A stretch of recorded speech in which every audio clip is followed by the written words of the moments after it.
Bom dia, boa tarde, boa noite.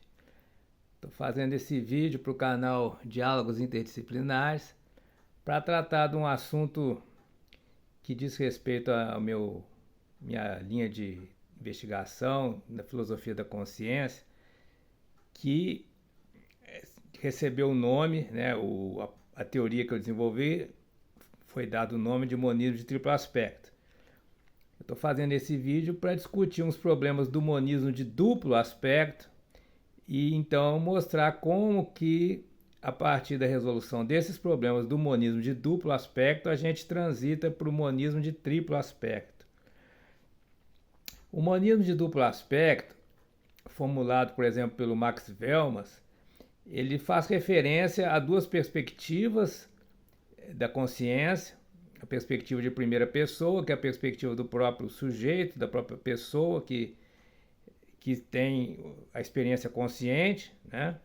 E a perspectiva de terceira pessoa, que é a perspectiva das ciências, em que se tem uma elaboração de um conhecimento sobre um objeto externo, né, um assunto de uma área científica ou qualquer outro tipo de temática objetiva, entre aspas, que a mente humana possa conceber. Então a gente adota a perspectiva de terceira pessoa quando a gente está não expressando nossos próprios estados mentais, afetivos, mas quando a gente está fazendo referência a um determinado tema, a um determinado objeto de estudo, e então descrevendo as suas propriedades, suas características, seja através de uma pesquisa empírica, seja por um meios puramente teóricos, como na matemática.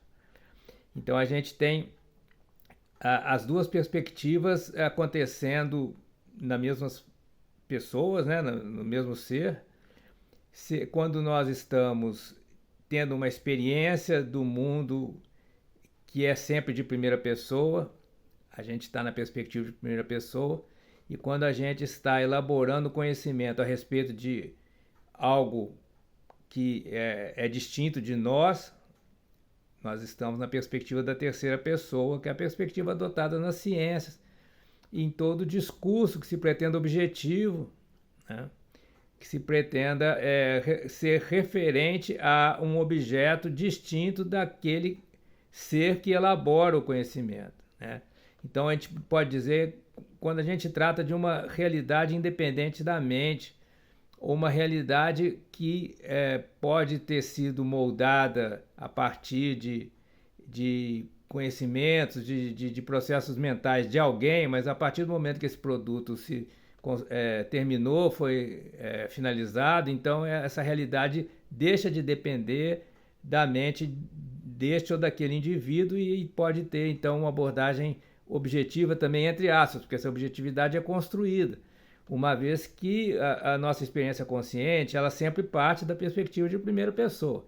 O cientista ele é uma pessoa que trabalha na sua própria perspectiva, né, individual, e a partir daí constrói um conhecimento no qual entra num universo, né, de discurso, de perspectiva de terceira pessoa. Isso requer muita educação, muito treinamento, né, muita elaboração para conseguir adentrar e trabalhar nesse universo construído socialmente, que é o universo do discurso de terceira pessoa.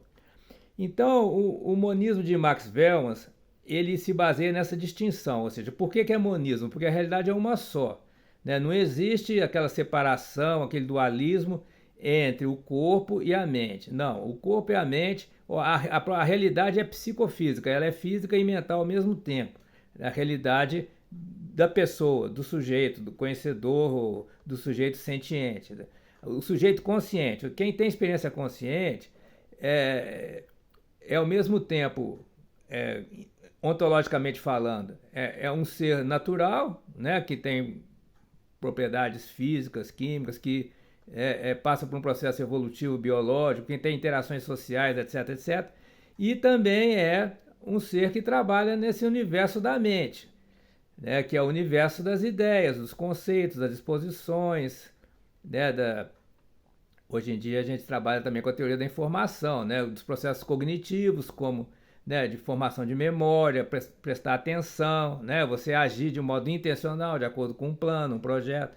Tudo isso são, então, processos mentais. Então, o Alfredo, que se alimenta, que digere esse alimento, que, né, tem uma série de processos fisiológicos, é o mesmo Alfredo que pensa, que sente, que elabora, que participa de discussões filosóficas, certo? Então por isso é o monismo em termos antropológicos e também ontológicos, em termos da realidade, inclusive, né, de outras espécies biológicas, de qualquer ser que tenha processos, características que lhes possibilitam ter experiência consciente, né, haveria esse monismo. Não necessariamente para todo objeto da natureza, porque aí nós vamos ter a distinção entre panpsiquismo e proto-panpsiquismo. Né? Para o panpsiquismo existe algum grau de consciência em qualquer sistema físico da natureza, da physis, né? E para o proto-panpsiquismo, ou pan-proto-psiquismo, haveria apenas a potencialidade de consciência em qualquer região do universo, mas a maioria das regiões do universo não tem seres com essas características que possibilitam ter experiência consciente. Né? Por exemplo, na Lua não tem nenhum ser que tenha experiência consciente. Então, não haveria assim, consciência em todo o universo, não. Pelo contrário, apenas uma parte restrita do universo apresenta consciência. Mas haveria potencialidade da consciência em todo o universo, ou multiverso, se a gente quiser, né, usar o termo mais atual. Certo? Então, o monismo seria isso, quer dizer, o monismo se opõe ao dualismo, né? E também se opõe ao reducionismo, quando se quer reduzir, né, a fundamentação da realidade e da consciência a um único fator, a matéria ou a própria mente ser o fundamento de toda a realidade. Né? Aí nós temos uma vertente do monismo que é reducionista, que é idealista, ou então uma vertente que é materialista. No caso do monismo de duplo aspecto, está se recusando, então, a reduzir a fundamentação da realidade a apenas a mente ou apenas a matéria. Considera que as duas são igualmente fundamentais, né, e que derivam de alguma realidade primitiva que a gente chama de neutra, né, quer dizer, não é nem mental nem material. Então haveria um substrato primitivo que se desdobra nos dois aspectos, o aspecto material e mental. E em nós, né, essa dualidade, não dualismo, tá? Essa dualidade do ser uno, essa dualidade se apresenta em termos de duas perspectivas, a perspectiva de primeira pessoa e de terceira pessoa, certo? Então, o monismo de duplo aspecto está propondo que existem duas perspectivas sobre uma mesma realidade e a partir dessa mesma realidade, ou seja, no conhecimento da realidade, que seria o aspecto epistemológico, e também no plano do próprio ser. Nós somos, né, matéria e mente, nós somos uma realidade psicofísica. Quer dizer, então, também no sujeito, entre aspas, o sujeito cognoscente também é uno, no sentido de ser material e mental. E aquela realidade conhecida seria una. Então tem uma dimensão aí, além da dimensão epistemológica, do conhecimento desse sujeito e da dimensão ontológica do próprio sujeito, tem também a dimensão fenomenológica. É aí que vai haver a complexidade. Vai surgir uma complexidade no monismo de duplo aspecto. Porque, fenomenologicamente, né, nós temos, do ponto de vista da mente, três diferentes funções, que são o sentir, o conhecer e o agir, certo? E então, o monismo de duplo aspecto coloca essas três funções dentro de um aspecto só, né, mental. O outro aspecto, material, não tem lá grandes problemas, né? Embora o conceito de matéria tenha passado por transformações ao longo do tempo, mas, né, a gente pode relacionar o mundo material com as ciências da natureza, né? A física, a química, a biologia e a própria sociologia, enquanto ciência empírica, quer dizer, todas as ciências empíricas, elas lidam com esse mundo da natureza que constitui um aspecto material. O aspecto mental, ele, por sua vez, ele tem três funções que podem ser reduzidas ao conhecer, quer dizer, então nós teríamos só a dimensão epistemológica. Mas a gente pode também discutir se o sentir, quer dizer, incluindo aí experimentar sensações como dor, prazer, né, as emoções como amor e ódio, todas essas dimensões do sentir, se elas se reduzem à função conhecer. Todas essas experiências, elas se reduzem a conceitos, aquilo que a gente pode conhecer e expressar pela linguagem, ou tem uma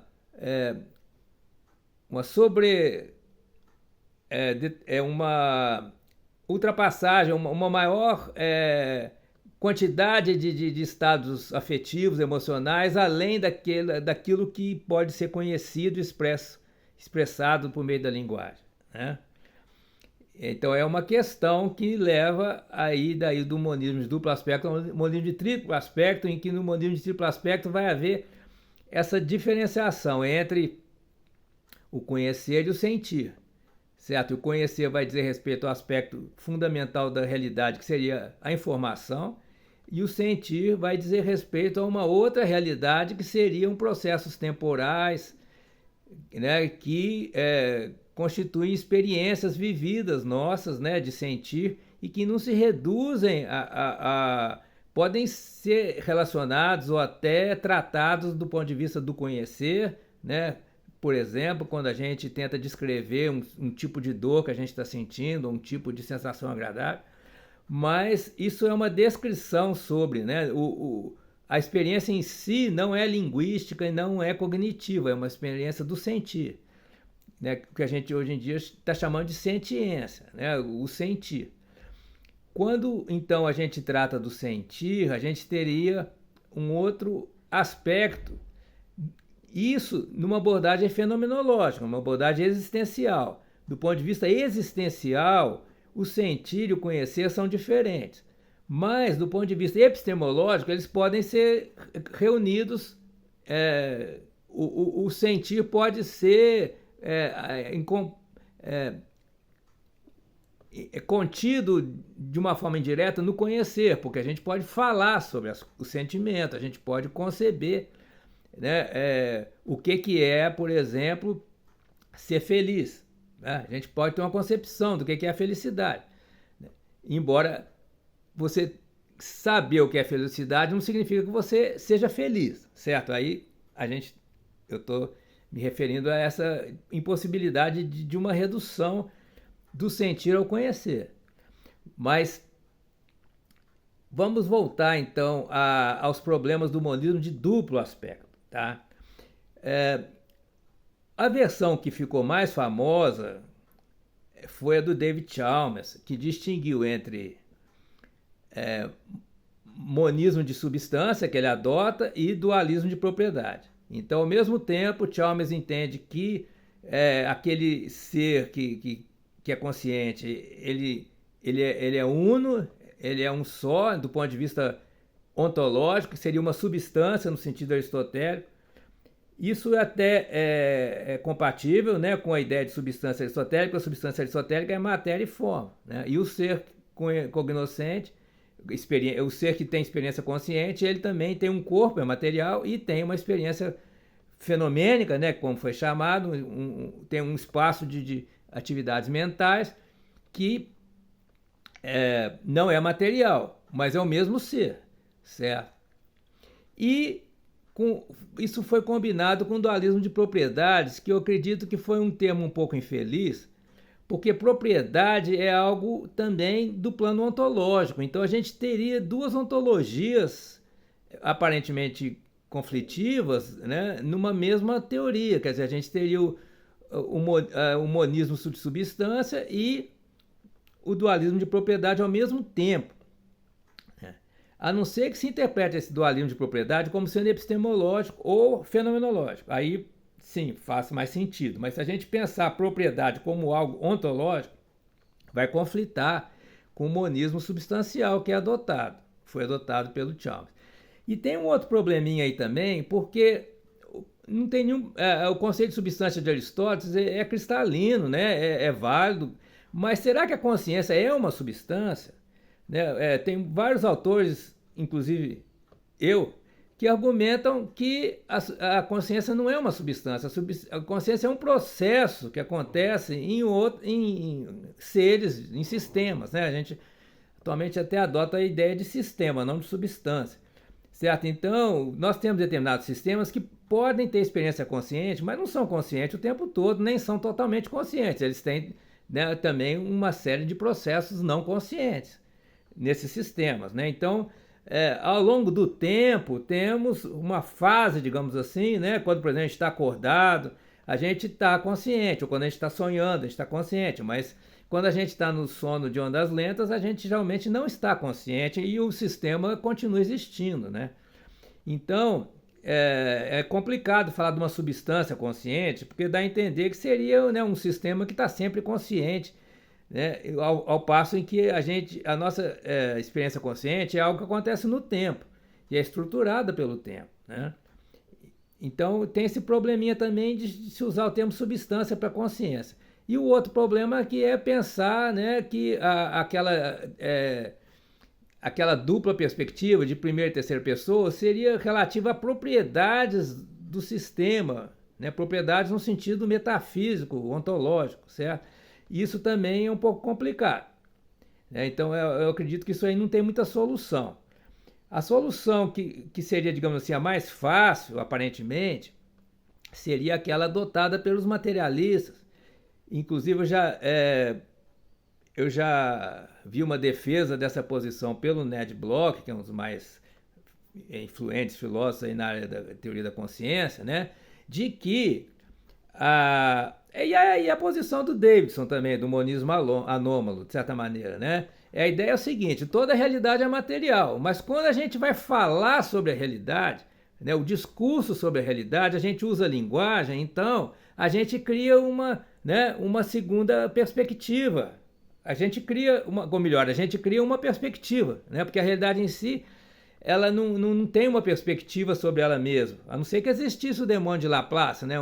Um ser que tem uma perspectiva de toda a realidade.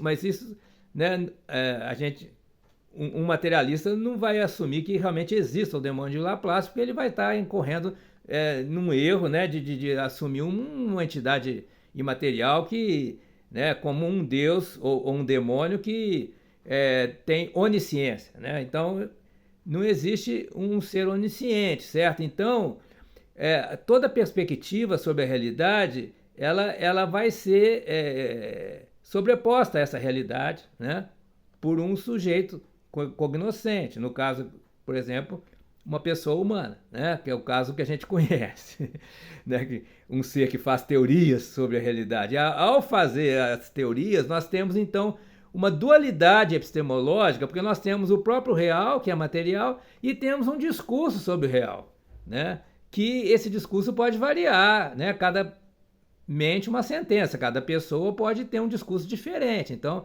a gente tem um outro plano aí que é o discurso sobre a realidade. Então, a gente teria essa dualidade da perspectiva de primeira pessoa, que é a perspectiva do próprio ser da pessoa que fala, e a perspectiva de terceira pessoa, que é aquela perspectiva do falante, né? do discurso de quem fala, que usa a linguagem e que pode, né, ser explicado em termos materialistas. A linguagem pode ser explicada em termos materialistas, né, todos os processos da linguagem, né, considerando a linguagem como um gesto feito por um corpo material e, né, todas as operações que a gente faz com a linguagem, como estando relacionadas aos nossos comportamentos, que são ações no ambiente, tudo isso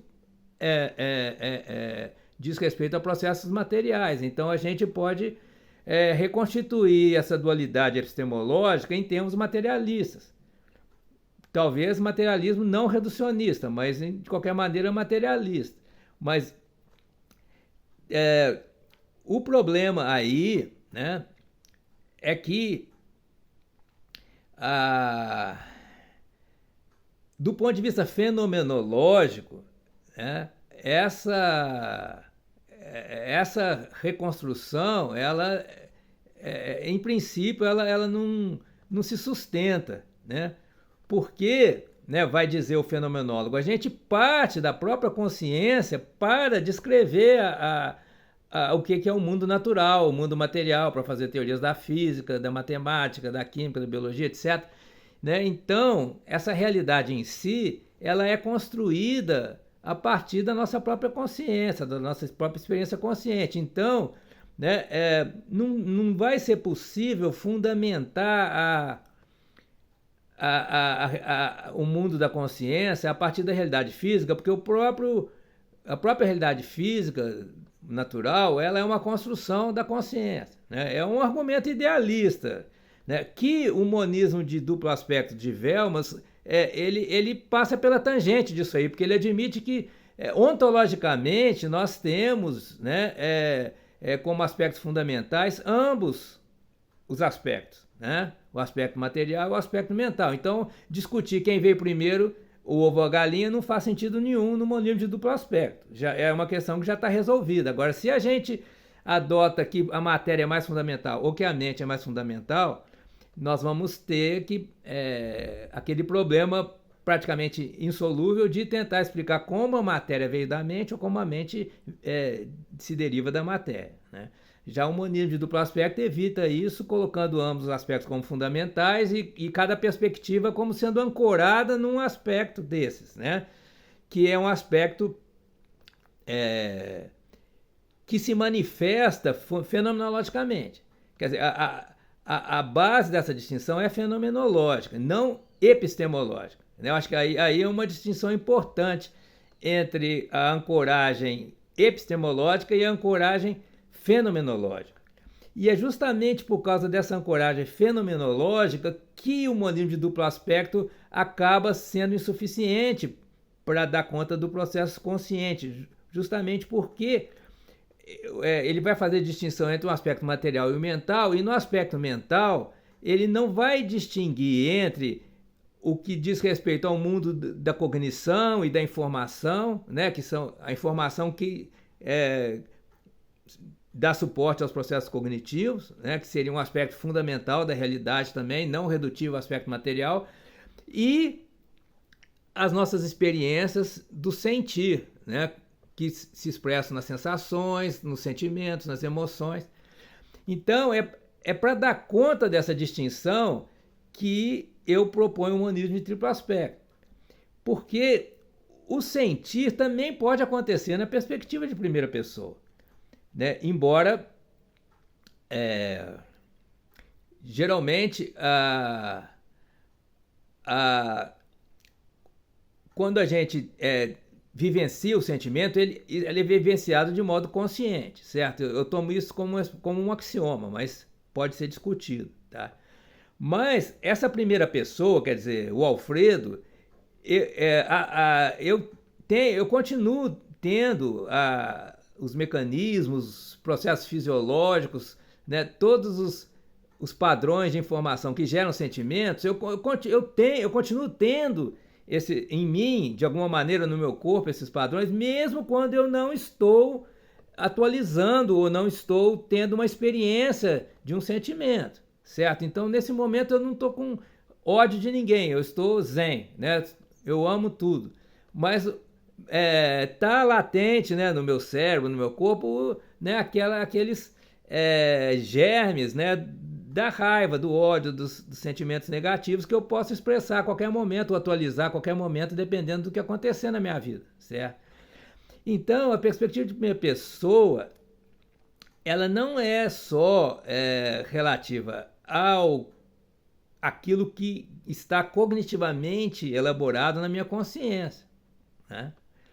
Também vai comportar o que atualmente a gente chama de sentiência ou capacidade de sentir, né, que é algo que se constrói na primeira pessoa, se constrói, né, no ser, num ser individual, numa pessoa, ou num animal, né, não precisa necessariamente ser humano, ou até numa planta, certo? Uma capacidade de sentir que se constrói, que está na base da perspectiva de primeira pessoa.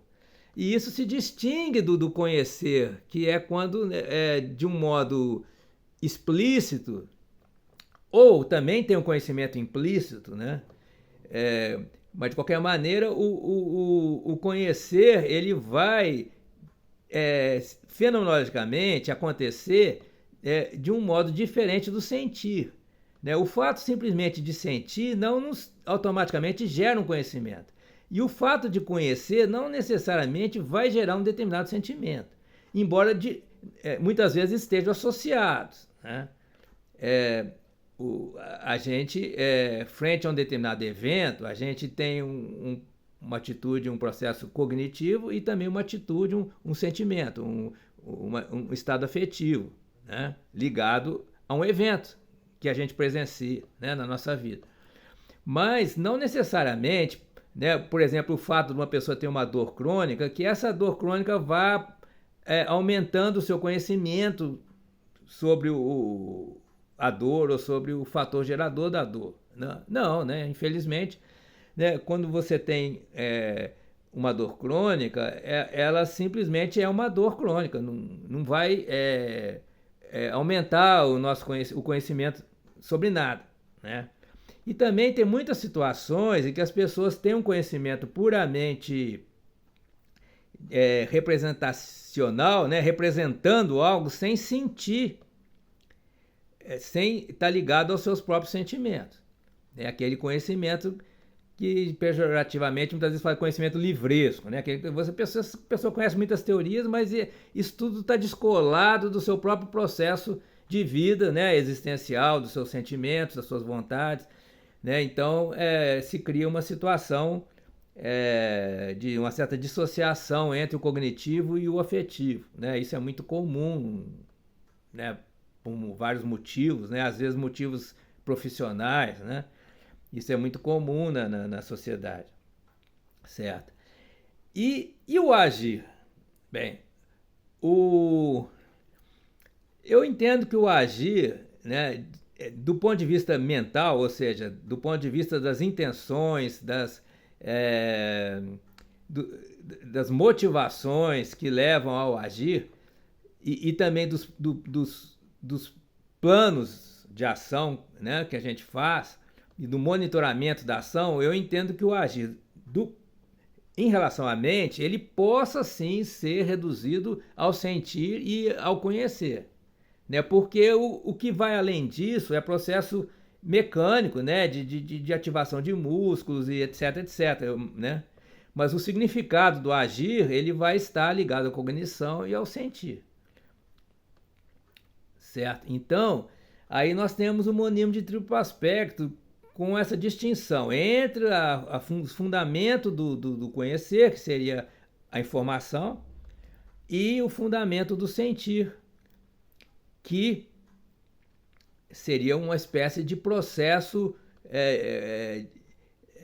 vibracional, uma onda que perpassa o tecido vivo. Tá? Aí eu vou ficar com essa metáfora porque é um assunto assim, que requeria uma outra palestra para tentar elucidar, né? Tem até números especiais de algumas revistas que trataram desse assunto, né? Que eu vou indicar aqui embaixo na descrição aqui dessa palestra, certo?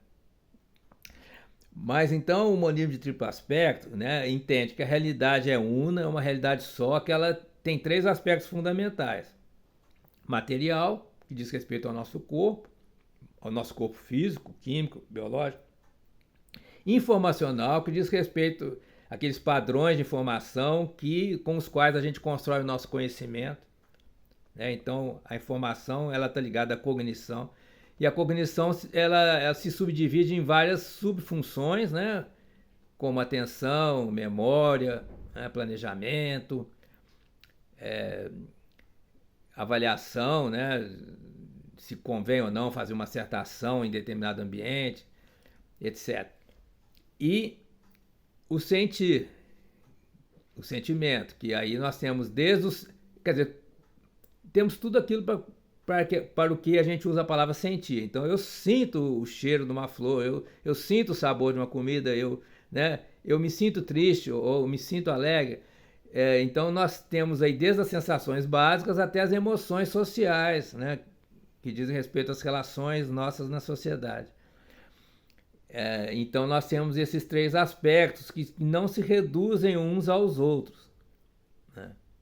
Então é mais rico o monismo de triplo aspecto, obviamente mais rico que o monismo de duplo aspecto, porque ele vai, dentre as funções, dentre o aspecto mente, vai distinguir entre a função conhecer e a função sentir. E considerando que também nós temos essa terceira função, que é o agir, mas que ela possa ser, de alguma maneira, abordada a partir do conhecer e do sentir, certo? Considerando também que outros aspectos do agir, eles vão recair no aspecto material, né? Por exemplo, contração muscular, etc. Né? E o aspecto informacional, que a gente vai ter aí a chamada informação ecológica, lá do Gibson, né? Nós vamos ter o aspecto informacional também presente no agir. E do ponto de vista da mente, nós vamos ter, né, uma motivação que vai dizer respeito ao sentir, né? E nós vamos ter um plano da ação, uma intenção que vai dizer respeito ao aspecto cognitivo. Então, aí a gente completa assim, o quadro teórico da teoria da consciência do monismo de triplo aspecto. Tá bom, gente? Então agradeço quem assistiu até aqui, até o fim, né? E convido aqui para acessar esse novo canal que eu estou desenvolvendo, e se for de interesse também, a gente pode planejar uma discussão, né, sobre determinado tema, com as pessoas que estiverem interessadas, a gente fazer uma sessão de diálogo, de fato, entre diferentes pessoas com diferentes abordagens, diferentes teorias filosóficas. Tá? Um abraço para todos e até mais.